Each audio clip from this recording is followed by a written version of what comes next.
খুবই গুরুত্বপূর্ণ একটি ভিডিও। দেশে নাকি বিদেশি পরকীয়ার হার বেশি, সে বিষয় নিয়ে কথা বলবো। অবশ্যই আমাদের চ্যানেলের সাথে থাকবেন। কারো কোনো প্রশ্ন থাকলে অবশ্যই করবেন। এবং আমি আছি একজন psychologist, counselling psychologist Asuzzaman Raju.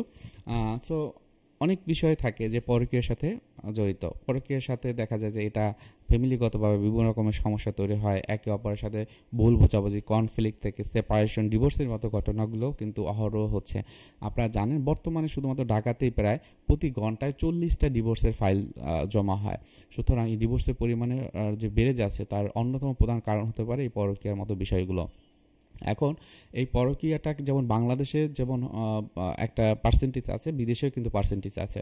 এখন দেশের আমাদের বাংলাদেশের যে পার্সপেক্টিভটা যেখানে বলা হয় থাকে, শহর লেভেলে যারা আছেন তারা 7%-এর মতো হচ্ছে যে তাদের পরকীয়ার জড়িয়ে যান। যারা গ্রামে থাকেন তাদের 7%, এবং শহরের ক্ষেত্রে যারা 8%-এর ক্ষেত্রে পরকীয়ার মতো এই বিষয়টির সাথে জড়িয়ে যান, এবং এটি কিন্তু মেয়েদের ক্ষেত্রে হয়ে থাকে। সো এই বিষয়টা যেমন আমাদের বাংলাদেশের পার্সপেক্টিভ হয়, অন্যান্য কান্ট্রি যেমন আমরা যদি বলেন যে কোথায় বেশি হয়, তাহলে ফ্রান্সের কথা যদি বলা হয়, ফ্রান্সে প্রায় 37% পরকীয়ার সাথে সম্পর্ক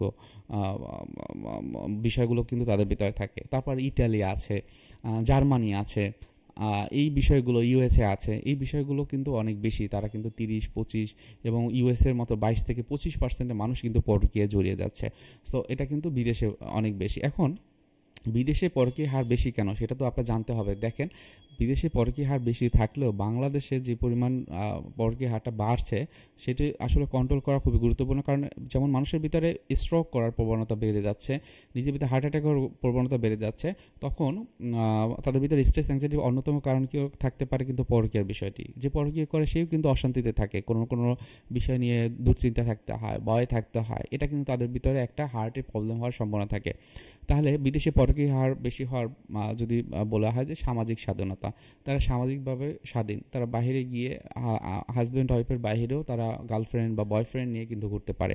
তারপর দেখা যায় যে তাদের ভিতরে খোলা সম্পর্কের সংস্কৃতি, মানে ওপেন কালচার, সেখানে আপনি ওপেন রিলেশনশিপ করতে পারেন, বহুগামিতা সেখানে গ্রহণযোগ্য। তারপর আইনগত শিথিলতা, দেখা যায় যে ওই দেশে বিদেশেরগুলো দেখা যায় যে তারা বিবাহ বিচ্ছেদ খুবই সহজভাবে হয়, মানুষ নিয়ে নিজেরা পরীক্ষা নিরীক্ষা করে থাকেন, এবং দেখা যায় কি যে তারা আইনের শিথিলতার কারণে তারা বিভিন্ন রকমের সিদ্ধান্ত নিতে পারে, হ্যাঁ, যে তারা এটাকে নিজেদের ইচ্ছা অনুযায়ী, চাহিদা অনুযায়ী নিতে পারে। এরপর যেটা আছে জীবনযাত্রার চাপ, কর্মব্যবস্থা এবং ব্যক্তিগত জীবনযাত্রার চাপে দম্পতিরা দূরত্ব অনুভব করেন, যা পরকীয়ার কারণ অন্যতম কারণ হতে পারে।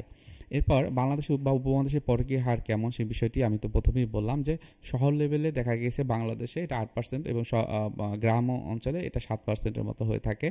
এবং পরকীয়ার হার কেমন যদি বলা হয়, সামাজিক এবং ধর্মীয় মূল্যবোধের যে বিষয়টি, পরকীয়া এখন দেখা যায় যে অনেকটাই কম। এই কারণে, কারণ ধর্মীয়গত কারণে অনেক সময় দেখা যায় যে এটাকে গুরুত্ব দেওয়া হয় না, এবং দেশের ধর্ম ও সংস্কৃতির কারণে বিভিন্ন রকম পরকীয়া নিজেরা কিন্তু এড়িয়ে চলতে পারে। তারপর যেটা হয় পারিবারিক বন্ধন, দেখা যায় যে পরিবার এবং সমাজের চাপ একটা থাকে, অনেক সময় সবাই একত্রিত থাকে, সেই ক্ষেত্রে নিজেদের ভিতরে অন্য ধরনের এক্সট্রা ম্যারিটাল অ্যাফেয়ার্স করতে গেলেও অনেক সময় দেখা যায় যে তারা মনে করে যে এটা তো জানাজানি হবে, বা এটা করলে হয়তো আমার সম্মানহানি হবে। তো এই বিষয়টা কিন্তু তাদের ক্ষেত্রে অনেক সময় পরকীয়ার বিষয়টি থেকে একটা দূরত্ব বজায় রাখে। তারপর যেটা হয় অর্থনৈতিক নির্ভরতা, নারীরা অনেক ক্ষেত্রেই স্বামীর উপর আর্থিকভাবে নির্ভরশীল হওয়ার কারণে সম্পর্ক টিকিয়ে রাখতে একটা বাধ্য থাকে।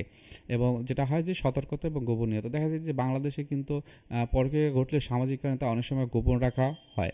তো এর কারণে কিন্তু অনেক সময় বোঝা যায় না যে আসলে পরকীয়া হারটা কতটুকু।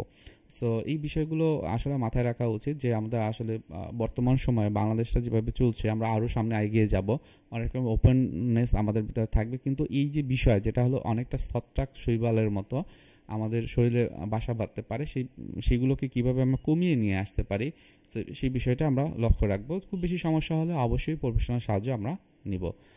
প্রফেশনাল সাহায্য নেওয়া বলতেই যে যারা প্রফেশনাল কাউন্সেলিং সাইকোলজিস্ট আছেন তাদের কাছ থেকে সাহায্যটা নেওয়া। ধন্যবাদ। সালাম আলাইকুম।